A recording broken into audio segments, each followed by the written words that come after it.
सरस्वती नमस्तुभ्यं वरदे कामरूपिणि विद्यारम्भं करिष्यामि सिद्धे भवतु मे सदा वसुदेवं सुतं देवं कंसचाणूरमर्दनं देवकी परमानन्दं कृष्णं वन्दे जगद्गुरुं हरि ओम् कृष्णं वन्दे जगद्गुरुं. Today and actually all our staff today are celebrating what is called Kartika Deepam. So it is a nice occasion that we are touching a scripture which is the what we can say Jyotisham api tat Jyoti. The Jyoti of the Jyoti is our Bhagavad Gita.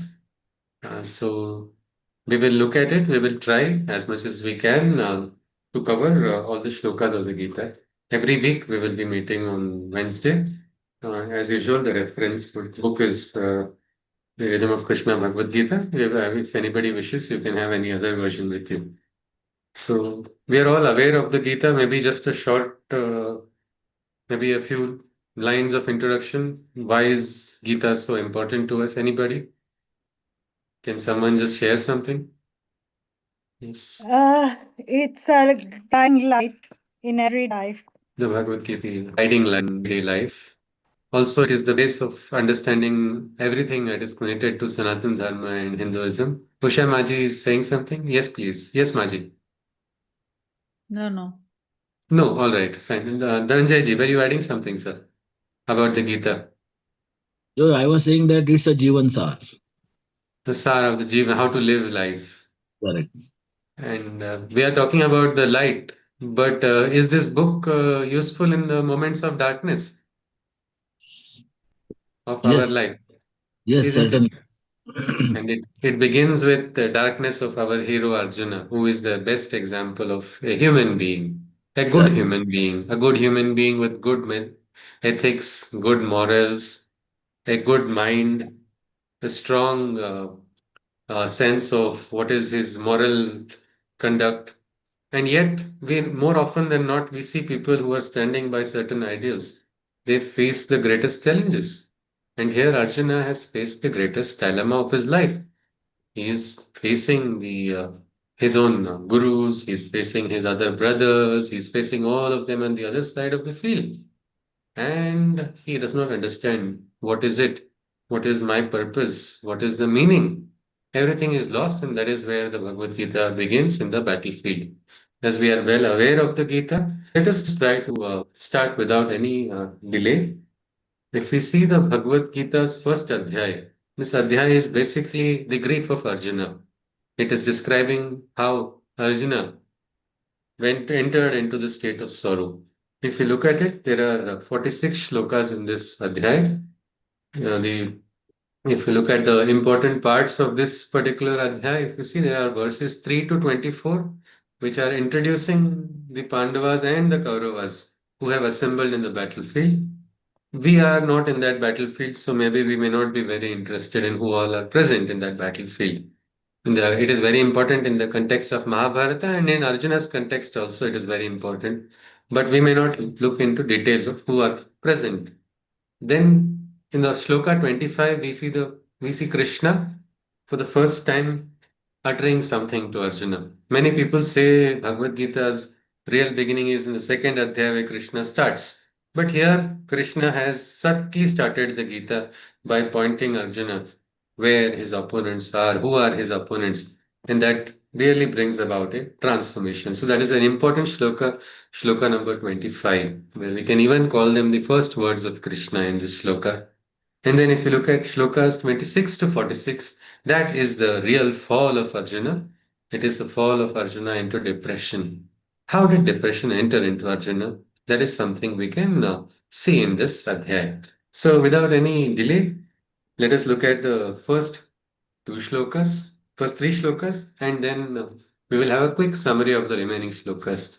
And as this is an interactive session, I request participants to please feel free to interact at any time. You can actually, you can imagine you have a remote in your hand. You can just pause me by saying this way or just any time, but it is always good to interact and we can look at different dimensions because I'm sure many of you have more life experience. And since this is a Experience is a book which is a guide of life.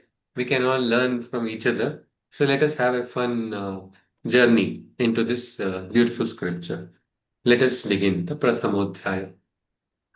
Dhritarashtra Uvacha Dharmakshetre Kurukshetre Samaveta Mamakaha Pandavaschaiva Kimakurvata Sanjaya. So the blind emperor Dhritarashtra asked the oracle, gathered together in Kurukshetra to battle, assembled eagerly to prove their mettle, the Pandavas and my Kauravas poised for a fight. Oh Sanjay, what happened there? Share me your divine sight. So Dhritarashtra is the blind emperor. He's asking Sanjaya, who is said to have what is the Divya Drishti, by virtue of the blessing, the prasada of Vyasa allowed him to see this, what is happening in this battle. And so Dhritarashtra is asking him for show me what is happening or tell me what is happening in this battlefield. The emperor is blind. What does that imply to anybody? What can we infer from this if you look at the symbolism? He's blind to he's blind to what is right, knowing Huh. what we know afterwards. So he's Ah, basically blind to what he can't, never mind the physical sight, he's also yes, blind to, the he's truth. blinded by emotions and attachments towards his own sons.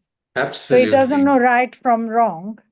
Ji, absolutely. Shashiji has told us so perfectly that he's blind to the truth. How is he blind to the truth? By virtue of his uncontrolled emotions or his attachments. If you see, physical blindness is hardly any big difficulty. It is just one indriya that is not functional. I know so many people who are not able to see and yet are living beautiful, fulfilled lives. I was in touch with a journalist who was not able to see, and yet that did not affect the reporting of that journalist. Such a beautiful article, and actually, I was interviewed and I did not know that the person could not see.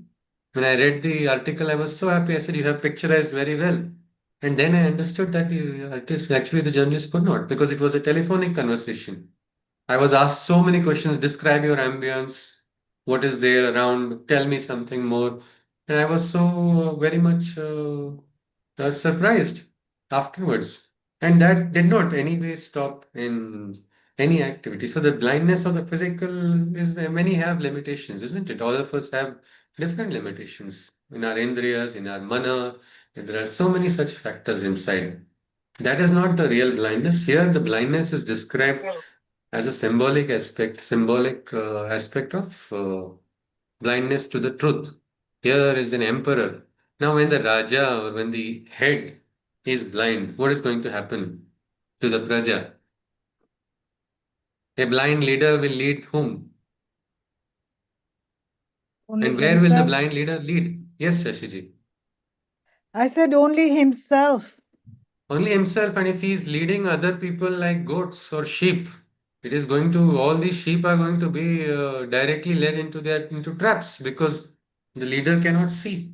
The leader is covered by attachment, covered in darkness because of attachment, and that is very evident in the first shloka when we see this particular words used by Dhritarashtra. When he says here, he says, "Mamakaha Pandavaschaiva Kimakurvata Sanjaya." Pandavas are only, but uncle is not going to dominate, isn't it? My children born to me or my brother's kids, they're all kids. And if you see, I think as we mature in life, we begin to understand that we can have relations beyond blood also, isn't it? Like we say, Manas Putras, Manas Putris, I think each person can have so many. Relations does not have to be with blood only. It is something like that. But here we see a very strong wedge in the very words of Dhritarashtra. He says, between my people, Mama Kaha Pandavaschaiva, meaning Pandavas are not my people. Mm. What dynasty do the Pandavas belong to? Anybody? Same as Kauravan. Same as Kauravas. They are Kuru. They They're are from the all Kuru the clan. same. Yes. They are all from the Kuru clan. This place also, this Dharma Kshetra, Kurukshetra means this Kurukshetra is also a Dharma Kshetra. Meaning here their ancestor means if we can even the name itself will remind them about their one ancestry. Kurukshetra should remind the emperor, but look how strong the attachment is that he has got disconnected completely. He says, "These are mine," and the Kurukshetra because that place was sanctified with a blessing because of the tapasya done by the Kuru king, the ancient one, and that is how this place was chosen by Krishna as well. But look at this. This is what happens. And they say when the father is only creating or the leader is only having such a, what we can say, bias, what is going to happen? Nothing good comes out of it. And that is exactly why Mahabharata took place. If he was able to just see beyond this Bheda, everywhere in the Gita, Krishna talks about union, meaning breaking the divide, bringing about a union. He's a Yogeshwara, Lord of harmony, Lord of union, Lord of oneness. Elsewhere, there's a shloka where Krishna says, Na buddhi bhedam. Even in people who are non-spiritual or spiritual, stop creating that divide is a direct instruction of Krishna. Yet in the first Adhyay, we see why this Kurukshetra took place. Many times, many battles, we all know in hindsight, we can say they are avoidable and yet they take place. Haven't we experienced that in our life also? Fights between friends or fights within families. Why did this happen? You can watch some things happen in a sequence. You know that what is happening, you know what is the consequence, and yet you are not able to do anything because people are attached. People are attached to their own perspectives. People are attached to their own personal biases. Like this, our Krishna also went as a mediator to prevent the Mahabharata, but he could not do anything. He tried. He tried to even request Duryodhana. He went down from his what we call the highest exalted status of a great emperor. Krishna himself was a great king, Yadava king, and yet he goes and requests Duryodhana, give just 5 small villages, only 5 villages, give them to the Pandavas, let them continue their dharma because they are Kshatriyas. Let them perform their role as kings for these small villages. They will not trouble you. That much will be assured. And what was the arrogant response of Duryodhana? He said only this much. He said, if they are men, let them come and claim it. I will not give a needle tip of land to somebody who has so much. Why? This is all simple arrogance, hatred, all these factors. They will come later in the Gita. How do they destroy a personality? As far as our Dhritarashtra, his mistake was he was attached and he was blind. Can we call this a small mistake? In Can we say Sorry? chalta hai? Can we call this a small mistake? Everybody is caring for their kids ultimately, isn't it? Absolutely. But, a man in his position, like the ruler, he should know better. Okay, he should know better. Is what Shashiji is saying. It is normal, but a ruler should know better. Okay, Alpanaji, No, I would say it's an aparad because it is his it's an finally it's all upgrade. Kuru. Yeah, I would say that it's an aparad. And I thought No, ki Krishna also treated him quite leniently. I don't know why. I don't remember anything where he we'll did ask Krishna where only he then. fired where he fired Dhritarashtra Krishna like is with us. he We can ask him ultimately what was yes. the reason. We will see at the end. Because they say reading the Gita allows us to become closer to Krishna. So we But might be able to have a dialogue. But Alpanaji, Shashiji had told something interesting. Because he was the Yeah. ruler, he was not supposed to Hmm. have a bias. Now, I am not the ruler of any kingdom. I am not owning a big Hmm. empire or something like that. Am I allowed to have bias for my friends or my because I'm not owning No, an empire, no? Am I allowed to have a bias? not at all, sir. Not at all. If you ask Krishna, he'll say, No. yes, freedom is there. Freedom is there to do what you want, but consequences will come, isn't it? This Yes, bias, if we definitely. do not realize little aspects where we have certain biases, how they manifest in divides later on. A Kurukshetra battle, which was out of attachment for his own kids, wanting something better for his kids. Somebody may even say, I saw beautifully someone had described almost rather poetically how Dhritarashtra was right in having a bias for Duryodhana. Because what else will a father do? Ultimately, for a father, nothing is more important. But what did the father do because of their attachment? He ended up destroying everybody on his entire clan got destroyed. Dhananjay ji wants to say something. Yes, sir. Yeah, I have always a question in mind that later on in the Gita, Sri Krishna, Bhagavan Sri Krishna says, I know everything, I am the creator and destroyer of everything. So whatever Right. happens is completely controlled by him in the Okay. entire universe. So when Yeah. he was maybe convincing Dhritarashtra or the team, he in his mind was knowing that these people are not No, going he to. has we will come to this because this is a question about what is the role of humans in the plan of the divine. There Correct. is something called a free will. This will be looked at little later, but we Yeah. are not robots, no sir. We are not controlled by Krishna so much that we are following every step. Right now, am I speaking because Krishna is only controlling and asking me to speak this word, and you are also asking question because Krishna has put a program in a highest level? Maybe we can say ultimately it is divine will. But on the bhuloka, what we call the vyavaharik satya, in the vyavahara, we can easily see that we have a freedom. We have a freedom to the choice is in human hands, but we don't have choice for consequences of our actions. Usha Maji was adding something. Is it Maji? A No, moment no. ago? No, all right, fine. I thought you had raised, and that is the advantage for everybody who has turned video feeds on. You have the mute button in your hand. You can just do like this, and I can mute, and you can easily speak. Others will have to, but that is I'm trying to. Yeah, yes, Rashiji. Yes, please.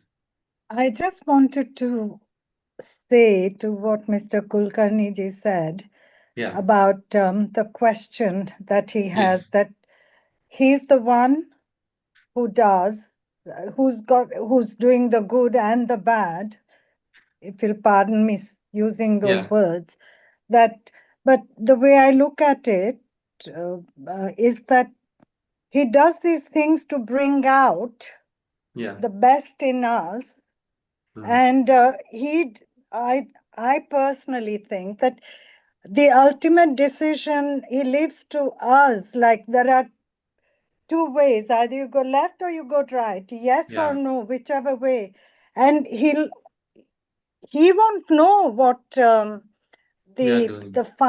Yeah. uh, final production will be. We might Yes. surprise him. Do you know what I Yes. mean? All right. That Yes, Shashiji. Yes, yes. that's And what in the I So think. Gita, we will see this. In the indirectly, Gita, yes, sir. directly, what Shashi ji want to say is that he will always show us the light of the true path. But then Yeah. it is Yes, left to us whether we follow it or not, and that is Yeah. our yes. fate. Yes, yes, Correct? absolutely. That is Correct? good. Yes, sir. Yes, sir. Rightly said, sir. So let us now continue the second shloka of the Gita. So first shloka teaches us that let us not start Mahabharatas in our own family or in our own lives by having bias. Let us not have any bias. Let us be always grounded in truth. Let us not have any blindness.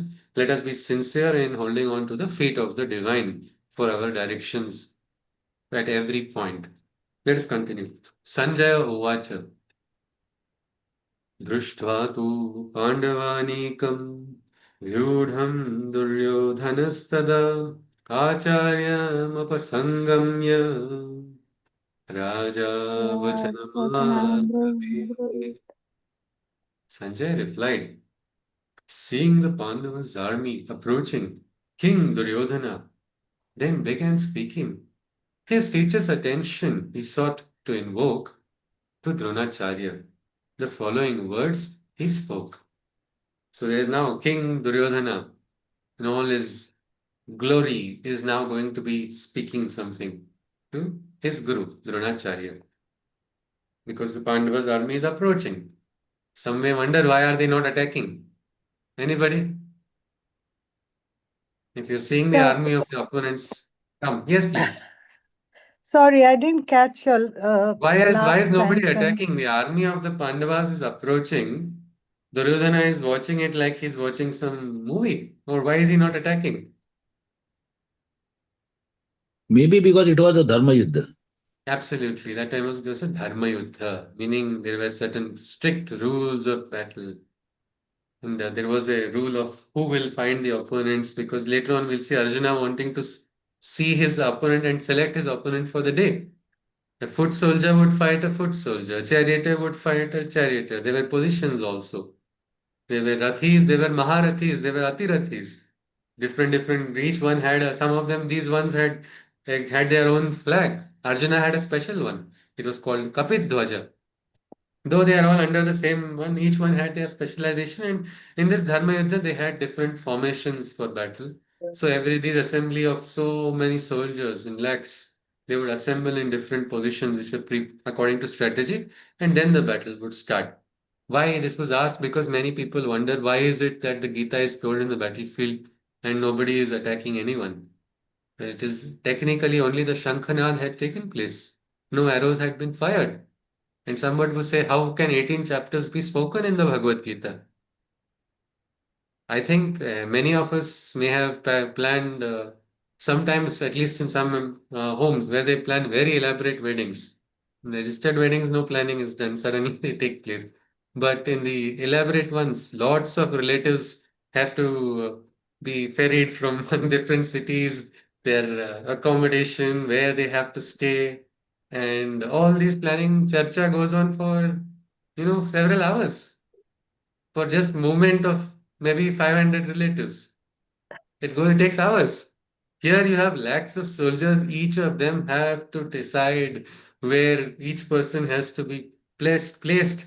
Each person has to be in that great, huge field. The field also is so huge, chosen by Krishna, the Kurukshetra. So obviously it is going to take time. And if you see the Bhagavad Gita if you see 18 adhyayas, it looks very long because it is the depth of the content in it. The great truth inside is so huge that we spend lifetimes reading it, and I think we understand Gita over a few lifetimes only, though it is just 18 chapters. But 700 shlokas, if you consider it as in Sanskrit language, Samvad in Sanskrit is taking place. 700 shlokas can easily be spoken in a matter of maybe 3 to 4 hours also, 4.5 hours. This much time is very logical. Some people say you can't ask Krishna. Krishna is the God. He has power to freeze time and all. So he did all of that. Whatever he did, I think we are not very concerned with how he delivered. Rather, we are more concerned with what has been spoken in the Gita. That is going to be our central aspiration. So the army is approaching. Duryodhana is now speaking. To whom? To Dronacharya, his guru. Let us watch what Duryodhana speaks and let us see the tone of Duryodhana, how he is speaking to his guru. Pashyaitam Pandaputrana Acharya Mahatim Chamum Vyudham Drupadaputrena Tava तव Shishyena शिष्येण धीमता Dhimata. O Acharya, behold and cast your glance at the Pandavan army's battle stance. The sons of Pandu and Drupad have thus arrayed. See the battle formation that they have arranged. This is not the tone of a Shishya speaking. It's the king speaking. King is speaking to his military commander. It's like passing an order. He's asking him to see this. Cast your glance at this army, at the Pandavan army stands. See how the son of Pandu and Drupad, how they have arrayed. See the battle formation that they have arranged. See how these soldiers have been arranged. If you look at it, it is not very respectful because Dronacharya, who taught everybody the ABCs of what we call Astra Shastra and warfare, he doesn't need to be taught, he doesn't need to be instructed, and yet we see this happening. Let us just continue further. What does he say? He says, अत्र शूरा महेश्वासा Bhimarjun समायुधि युयुधानो विराटश्च द्रुपदश्च द्रुपदश्च महारथः. Here stand in the battlefield the mighty warriors, the great military heroes and archers. To Arjuna and Bhima, they are equal in skill and might. Yuyudhana, Virat, and Chief Drupad are all ready to fight. So what is he doing? He's basically introducing all the different soldiers who are present. Not the soldiers only, we are talking about the leaders, the generals, the prominent ones who are going to make a difference in the battle. Even if Duryodhana had the great strength of experience and numbers, which was much more than the Pandavans' side, it was not going to be a walkover. It was going to be a difficult battle because each of them were masters. They were masters in different fields and different shastras also. So here he says there are great heroes. Now, if you look at shlokas number 4 to, if you see actually 4 to 24 are actually just the introduction of the various warriors that are present. I will just tell the names of them so that we don't go into detail. But if you look at some wonderful translations of the Gita, for example, if you were to take God Talks, each of this God Talks with Arjuna, that particular book is having a symbolic meaning for each of these names also. They are talking about how each name is connected with different inner aspects of the this person's name corresponds to this particular aspect, this chakra, this kundalini, and all of that. And they try to even say as much as that the battle is inside only, taking place within. But let us not enter into that because I am not really much of an expert in that book. I have not read it entirely. Just a reference for someone who had asked me to do some editing. So let us continue. It is, if you see, I just tell the names now. We saw the names. First, there is Arjuna, Bhima, Yudhana, Virat, Drupad, there is Drishtaketu, the king of Kashi is there, Chakitan, Purojit, Kunti Bhoj, Shaivya, Uttamaja, Yudhamanyu, Subhadra, Subhadra's son, sorry, Subhadra's son Abhimanyu, the five sons of Draupadi, all of them are present. If you see up to sixth shloka, this introduction is done of the heroes of the Pandavan side. Let us just go to the seventh shloka now.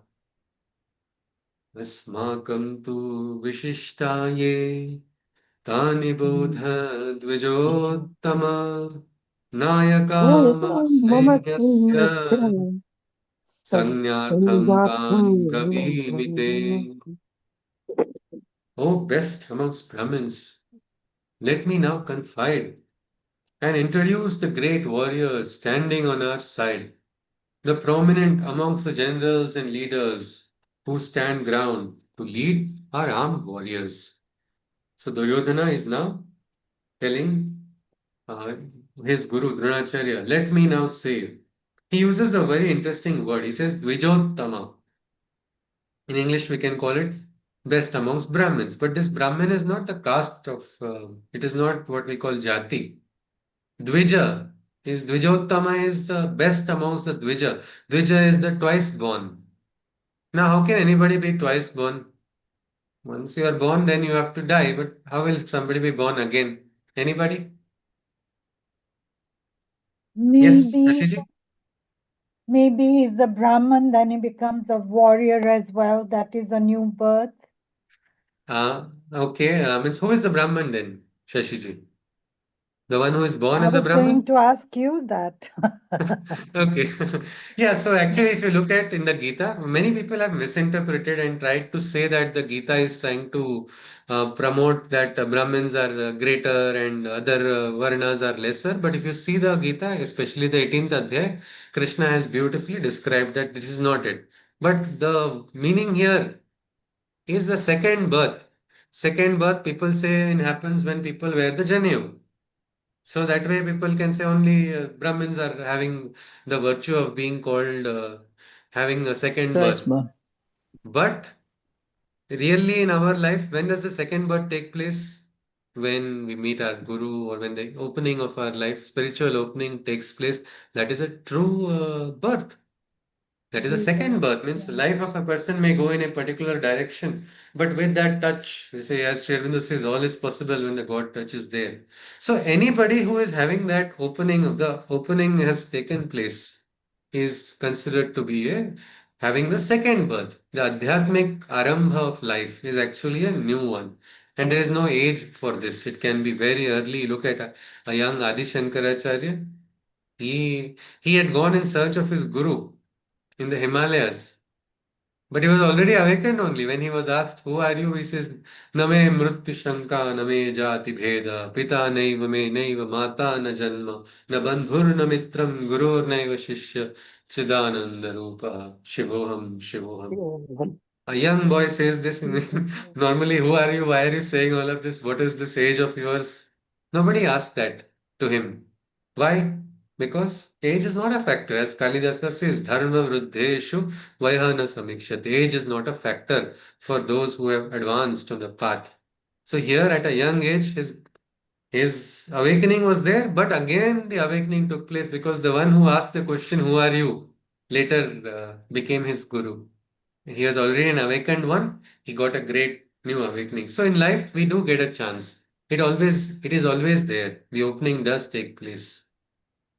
In life, it does happen. And here he's called Dvijottama because this person, this Dronacharya, has given new births to so many warriors, so many of them.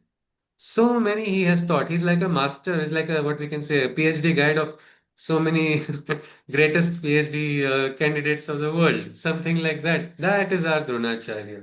And so he says, "Let me now confide and introduce the great warriors standing on our side, the prominent amongst the generals and leaders who stand ground to lead our armed warriors."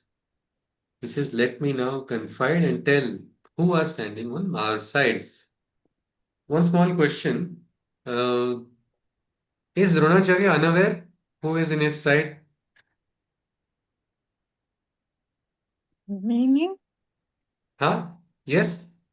Sorry, what did you mean by, I didn't Miss, is understand the Dronacharya, question. is the Guru Dronacharya not aware of who are the people in his army? Is the military leader only not aware of who is the military general only is not knowing who are in his team or who are in his armed forces? I think he was well aware. He was well aware, isn't it? And yet, why is it, why do you think our Duryodhana is explaining who are on our side to Dronacharya? Because maybe in his own mind he was doubtful Yeah. about the Dronacharya. Though he was on his side, Okay. Acha. he knew that he had love, too much love with Pandava also. Okay, this is an interesting one. Dhananjay ji is saying that maybe he wants to say, Dronacharya, please, this is not some political election going to take place like in India. Don't change sides. You have to understand who is on your side. Because it was very interesting that all the Pandavas sought the blessings of Dronacharya also before the battle. They were really, though they were all from the same clan, they were called Pandavas because of their virtues. The children of Pandu became so different because of their virtues that the public started calling them as Pandavas. Oh, the Pandavas, because in every point they had shown their beautiful nature, a good nature. So there they went when they took Dronacharya's blessings. I think except Vijay Bhava, everything else would have been blessed by Dronacharya because that was really their good nature. So here that could be a possibility, or there is a second possibility that Duryodhana only is having a little bit of insecurity. He says, "Acha, you have these many people. See, I have even better people." Yes, Shashiji. Yes, please. You're saying something. I have a question to Yeah. ask you. Yes, please. Would you say that Dronacharya uh, did followed his dharma wholeheartedly by blessing some properly and not blessing the others properly? What is the No, role no, of he did a not do guru? that. That was not, no, no, he did not have improper blessings. He just wished them well for the battle. That was very, that part we cannot doubt Dronacharya's aspect there. But about Dronacharya, there was means it is an example, isn't it? Now the guru has to listen to orders from a shishya in the battlefield. Look at that. This is a bandhana. A guru is supposed to be free from all bandhanas, and yet this orders somebody is telling him what to do, and he is now following that, isn't it? That is where he has somewhere, and why did it happen? Because of moha. Moha is And that moha is such a difficult thing. We have to, stand with a sword at ourselves only. Moha should not come into us. Moha should not come into us. But look at this great Dronacharya because of his probably Putra Moha for his son. For his son, he is going to get a better future. Means everybody thinks of securing something or the other for their wards, and they feel that is right.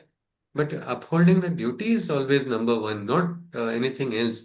And here we see that Ms. Rashiji, while he did his duties perfectly, Dronacharya, if you see, all of them had done right, but somewhere, you see, the principle, there was a kind of deviation from the truth, wherein for this factor, he turned a blind eye.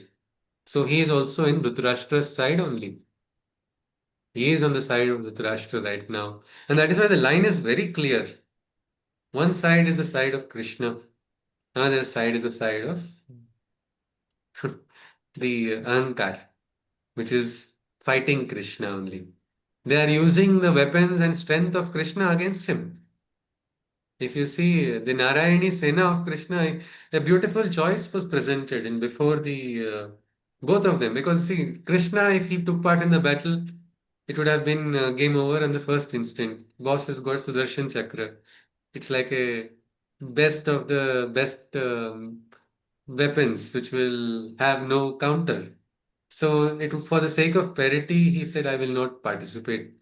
But then again, he said, I gave you a choice. I think just like how Dhananjay or Shashiji was talking about the importance, God gives you the freedom, God gives you the choice.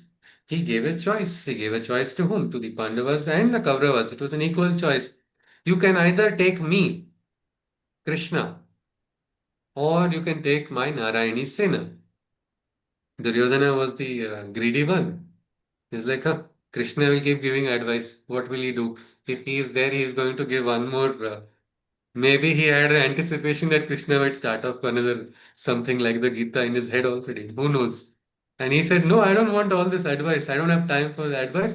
Give me your army, which is like all the SWAT commandos or something like that. Narayani Senas were super trained warriors who were the best.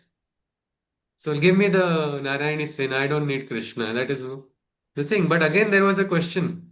Who gets to choose first? Isn't it? If you are talking about parity even in the choice, who is going to get? Krishna was very clear. He said, see, tomorrow morning, whomever it was on the previous day, he said, the next day in the morning, whomever I see first, my eyes glance falls on the first person tomorrow, that person will decide to choose. And it was very interesting that both of them, when Krishna went to sleep, both were in the same room, Arjuna and Duryodhana. So Duryodhana decided when Krishna wakes up, I will be next to his head only so that he first sees me. He quickly sees that location. Arjuna, being the sincere one, he said, let me press the feet of Krishna. And so he pressed the feet of Krishna, and that was where his position was. Now, normally, what happens in arrogance, you can see in Duryodhana's case only.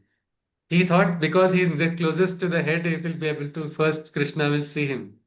But now, who opens their eyes suddenly like this after waking up? Only if someone sees a nightmare, they will wake up. Otherwise, normally their eyes open. Somebody, a yogi, especially someone like Krishna, who is, if he goes to Nidra also, it is a yoga Nidra only. So when he wakes up, he is going to naturally look at the feet first.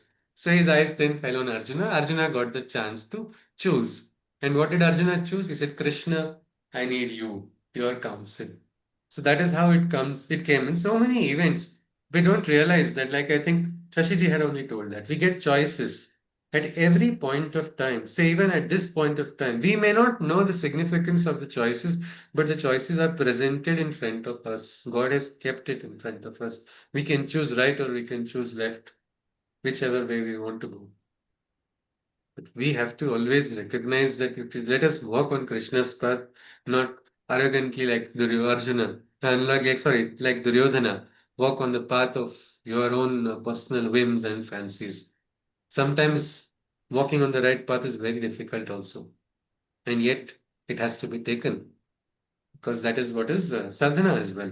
So anyway, let us continue. So here he goes on telling, if you see the next eighth shloka is a little funny also because he says, who is there in the army?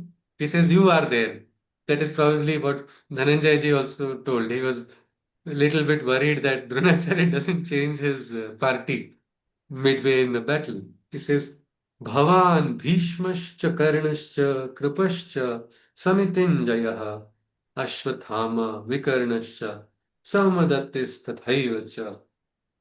So he says yourself, the mighty grandfather Bhishma, Karna, and the undefeated Acharya Kripa, each greatest amongst masters, matched by none.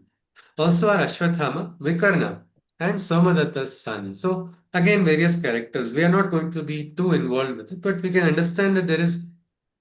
He says first, he says Drona, you are there, Dronacharya. Also on our side, along with Dronacharya, is Bhishma Pitamaha.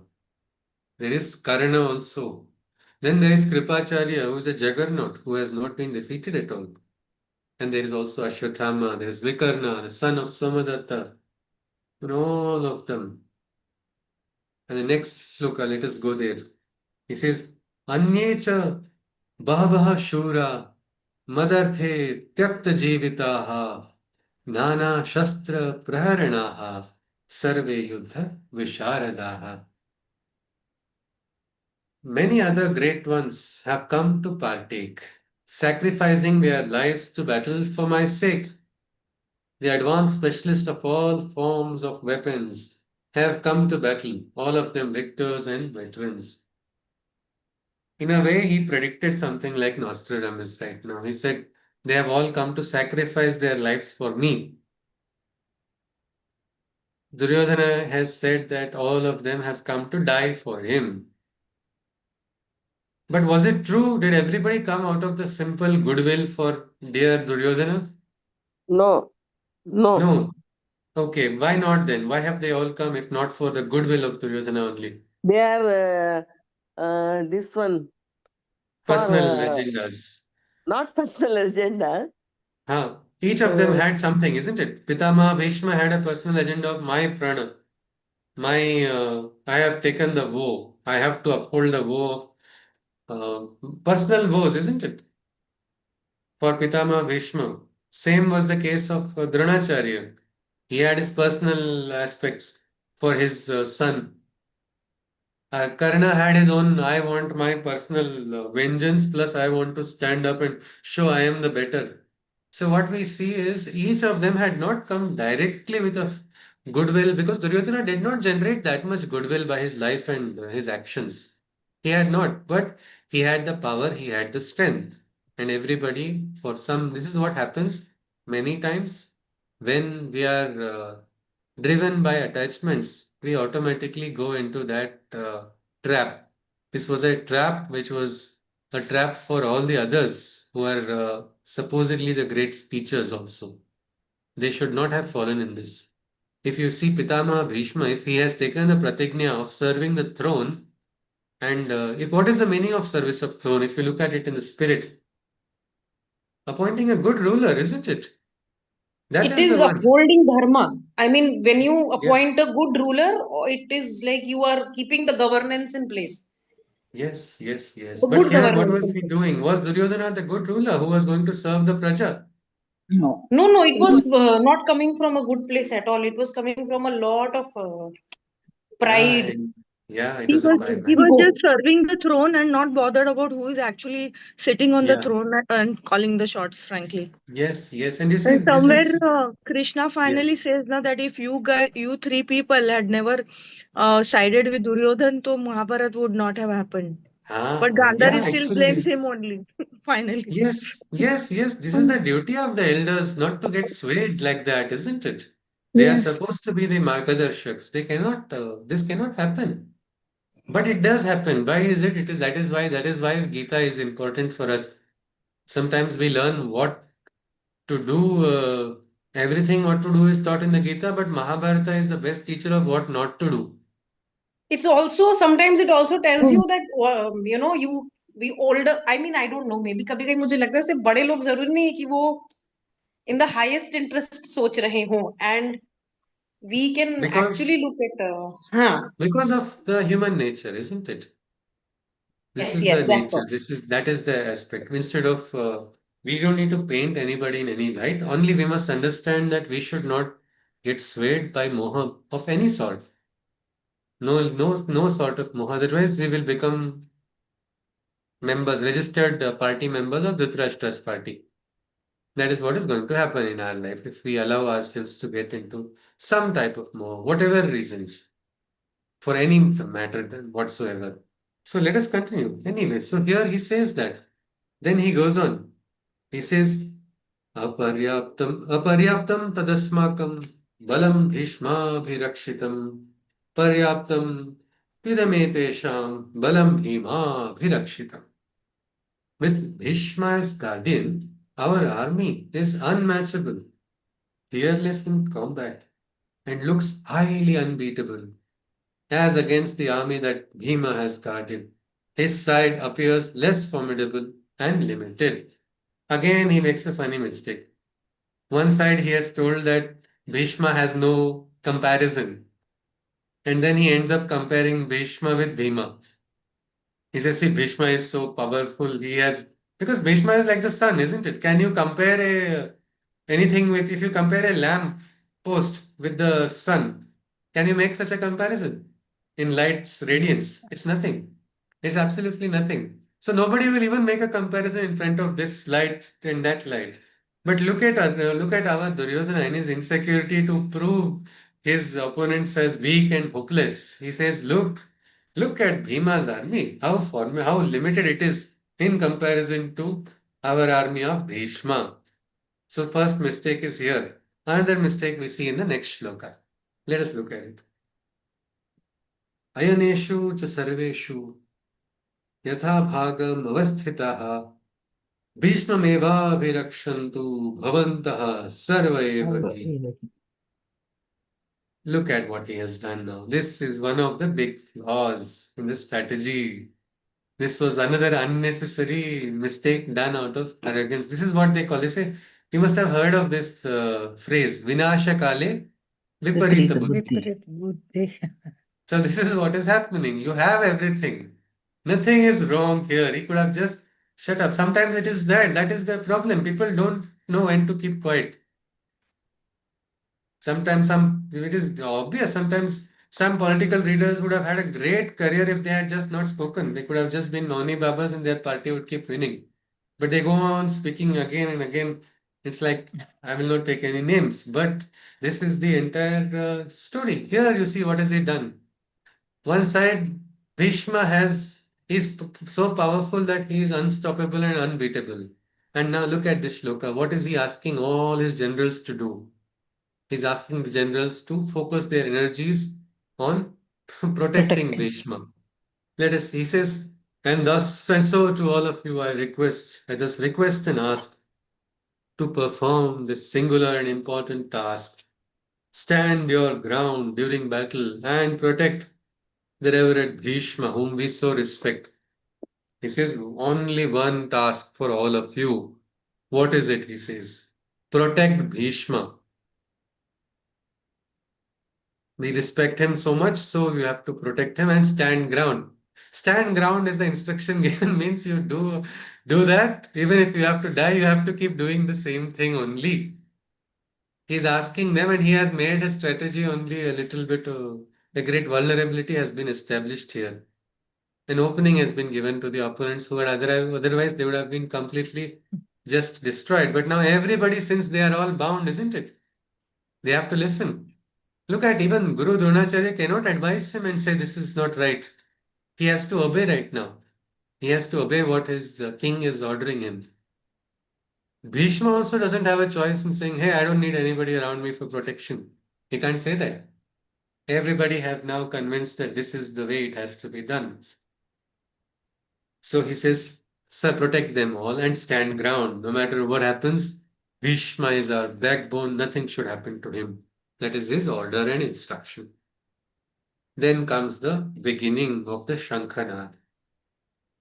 Tasya sanjanayan harsham kuravruddha pitamaha simhanadam vinadyochaihi shankham dadmau pratapavan. Grandsire Bhishma, the Guru clan's eldest, whose very presence enthused even the strongest. Like a king lion, he sent out the fiercest roar, and the sound of his battle conch sparked a furor. If you see, this is an interesting word for this. But let us come to this first about grandsire Bhishma. Why is he given the first respect? Because he is the eldest. And so the Shankanad of our Pitama Bhishma was given. And how was Bhishma described as a hero who is inspiring other heroes?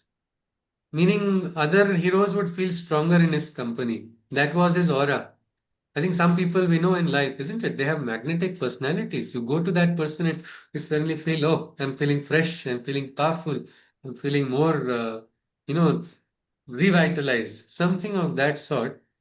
All the warriors, when they stood with this great tall figure with a white mane, and though he had a white mane, his strength was more than the most strong, youthful person also would not be able to match. That was how Bhishma was. And so when he did his Shankanad, yes, Shashiji is saying something. I'm sorry to distract you. I'd just like to know how old was Pitama when he went into battle? I know he was a This is ripe old age, very, but yeah. No, I will have to find that out because there are a lot of different. That is why Mahabharata questions sometimes go in circles. We don't know. If you see, what do you think would be the age of Arjuna, I Shashiji? think he was probably in his 40s. No, he's Maybe. much He more. was in He's his going. 30s, I guess. No, Okay, no, it Shailaji. was what I have read. It No, was that Krishna was like 125 years, and Arjuna was somewhere close only. yeah. I have Yeah, See, read this is that what Arjuna I've is read. is going to be grandpa. Yeah. I have read that he was around 75 when the Yes, yes, Mahabharata was yes, fought. yes. So this is very interesting. We do not really have, I do not know myself exactly, but if you see Arjuna and Krishna's age also in today's age is very difficult to draw a comparison. So in that light, Mm, Bhishma's age, we'll probably do some study and get back to you on that age if we do get it. But thank you. I too have read this only about Arjuna's age being something around 70, 75, and Krishna being 100 plus. If you just think about it, 100-year-old man, Krishna, sounds very crazy. But it is not like what we see. He will not be having dentures or anything. He is actually youthful, as good as maybe Krishna looked not more than 30. That was his youth. And that time probably was different. We do not know exactly. We'll have to do some literal study actually on what was it and what was the factor. But Because, concept of time was also different, no, Shushji, yeah, no? yeah, yeah, it was, That's it why was. it's difficult to Yes, it is. get an equivalent. Yes, No. yes, yes, absolutely. It is difficult. It is difficult. We can just draw some comparisons if we want. But anyway, let us get back to this. So, what is happening right now? Yes, Sorry. Raghaviji. Even their physical Yes, appearances were apparently they were 7 feet, 8 feet. They say that they were 10 feet tall, and yeah, yeah.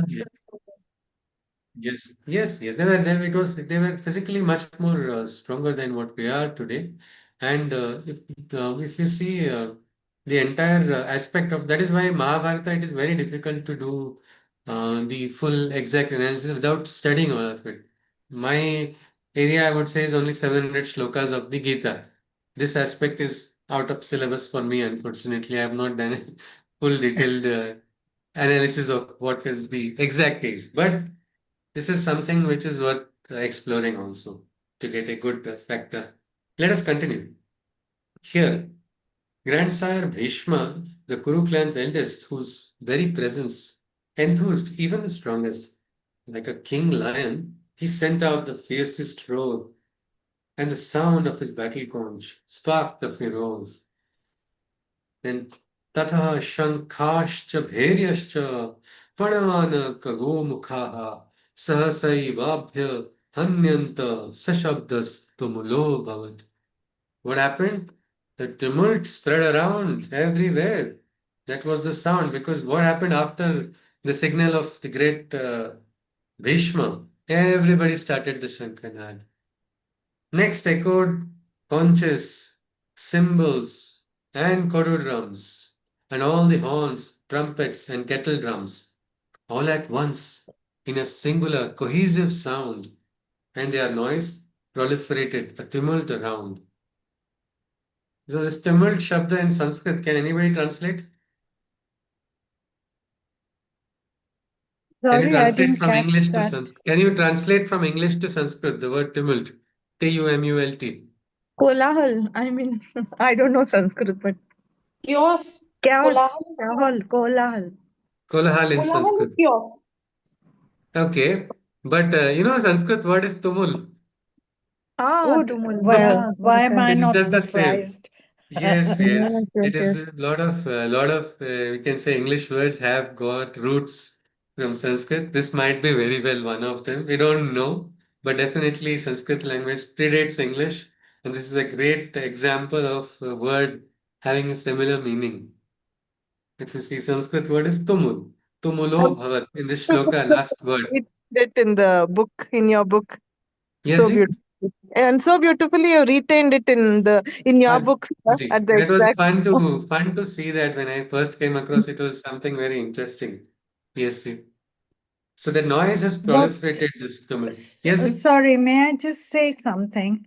Yes, ji. I had read somewhere not very long ago that learned men had traveled to Greece during Alexander the Great Yeah. era. He'd taken back a lot of knowledgeable people, and I'd read somewhere that I won't say much, but apparently they had learned the words and they had introduced them into the Greek Yeah. language. So, Yeah. what are the chances the word tumultuous has origins Yes, in great Greek? chance, definitely. We will probably check if we can, some of us in your free time, we have a week's time. When we catch up next week, we could try to find out what is the Greek word for this. It would be, and because Okay. the names of the kings also, if you see, they are in Greek, they are very similar. And if you Yeah. see the Rigvedic Devatas, so many of them have such similarities with the ancient Greek devas also. Mm. I don't know if anybody will call them deva in Greek, but yeah, in our we see Varuna is compared to somebody else. Some similarities are there which indicate a very strong influence of our Bharatiya, scriptures and their traditions and their even symbolisms. A lot of them are quite.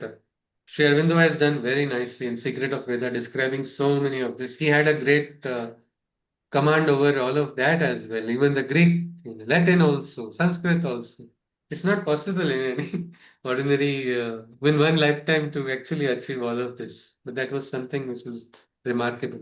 There is a connection, and this Just travels. one go, sir. I think in one particular we had after the Bhagavad Gita classes, in one discussion, I think you had described and you compared also with the Greek Ji, gods. ji, Had done it yes, long before. Varuna is there. Varuna is close to, they say sometimes it is, um, like Zeus also is compared to Indra.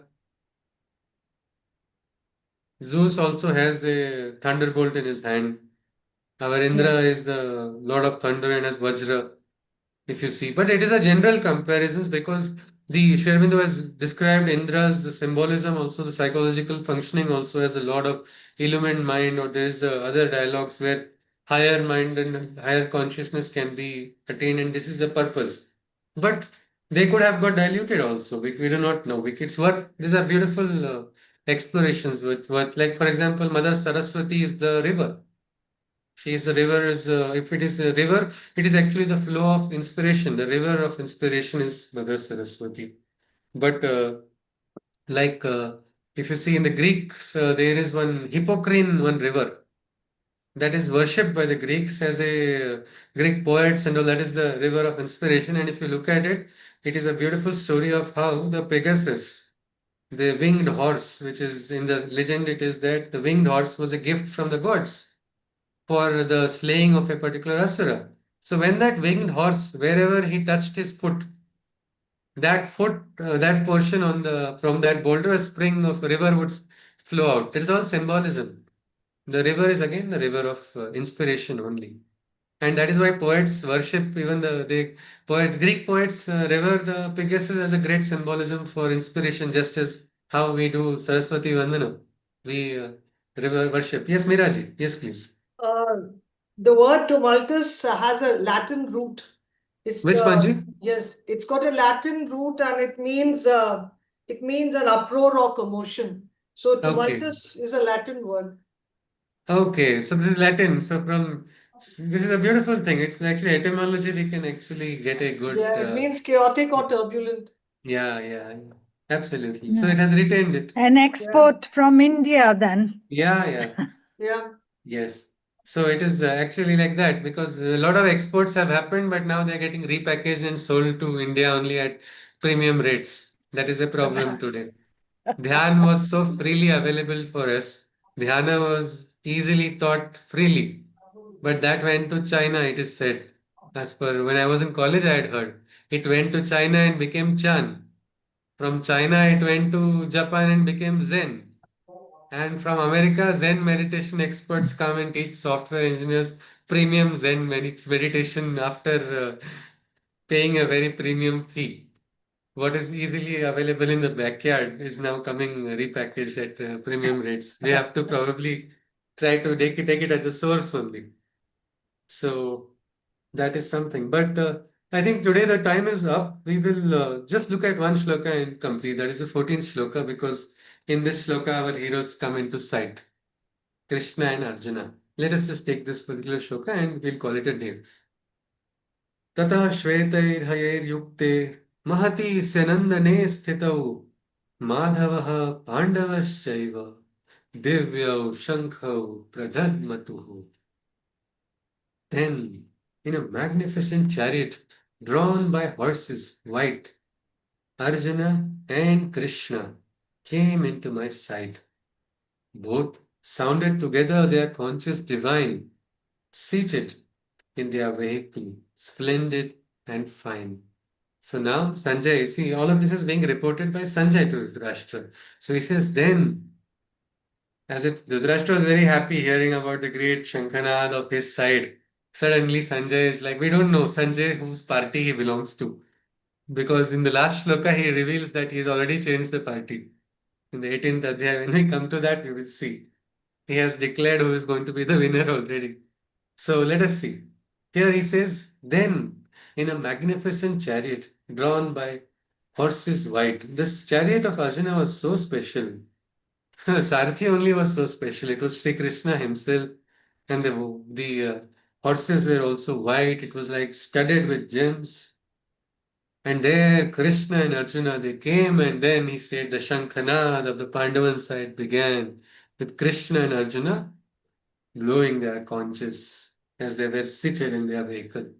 That brilliant, lovely vehicle, there, Krishna and Arjuna, they started the Shankhanad. So here we stop.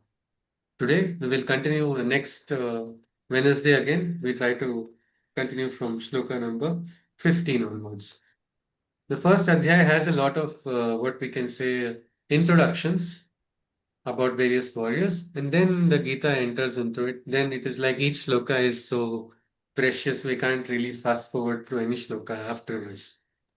So, with this, I think let us conclude. If anybody wants to ask or share something, or you have some doubt or some insight you want to lend to all of us, you are welcome. After which, I conclude with the Shanti Mantra. No. All right, then. In that case, I conclude with the Shanti Mantra now. सर्वे भवन्तु सुखिनः सर्वे सन्तु निरामयाः सर्वे भद्राणि पश्यन्तु मा कश्चित् दुःखभाग् भवेत्. हरि ओम तत्सत्. कृष्णं वन्दे जगद्गुरुं. पुनर्मिलामः. See you everyone next week. Namaste. Hari Om Thank Sushrut you. ji, Hari Om Hari Om ji. everyone. Thank Namaste you. ji. Thank you. Thanks ji. Hari Om ji. Thank you. Namaskar. Hari Om, thank you for your Hari Om ji. time. Thank you Thoroughly ji. enjoyed the class. Thank you so much. Namaskar.